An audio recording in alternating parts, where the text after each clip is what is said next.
Mojang just released Snapshot 25W32A that's going to be included as a part of the fall drop. The official Minecraft Instagram page posted this picture outlining some of the changes that are included in this one. There are several new decoration blocks as well as a few small changes, so let's go ahead and take a look at what's new. Joining the army of torches, we now have the copper torch. This thing has a green flame and it works functionally the same as a regular torch. In order to craft these, we start with the standard recipe for a torch, which is a stick with a piece of coal on top, yielding us 4 torches. We can now add the copper nugget on top, giving us a new use for this item that was added in last week's snapshot to get 4 copper torches. And if I go ahead and enable light levels through this new F3 menu and hit done and click F3, we now have a client light of 15, sky, and 14 blocks standing right here. That is at the head level, so of course it will be 15 exactly in this block, but then you can see as I get further away from that torch, that number does in fact go down, so it is the same strength as a normal torch.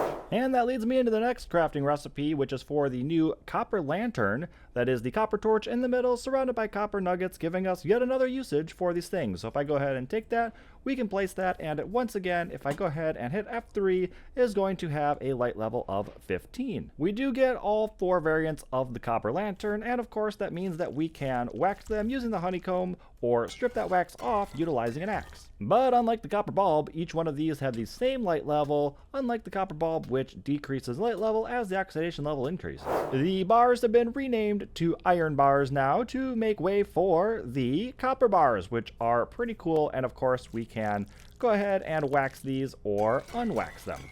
The crafting recipe for these things is going to be pretty similar now to the iron bars, where we are just using the copper ingots rather than the iron ingots, and we're going to get 16 of them in return. We also have some minor changes, which is that items on shelves now look like they're actually sitting on the shelf rather than being displayed in the middle of them. Copper golem statues now drop as an item when mined, and also drop as an item if I break it with a piston.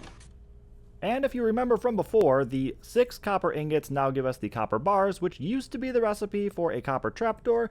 That's been reduced to just be 4 copper ingots now, and that's going to give us a trapdoor.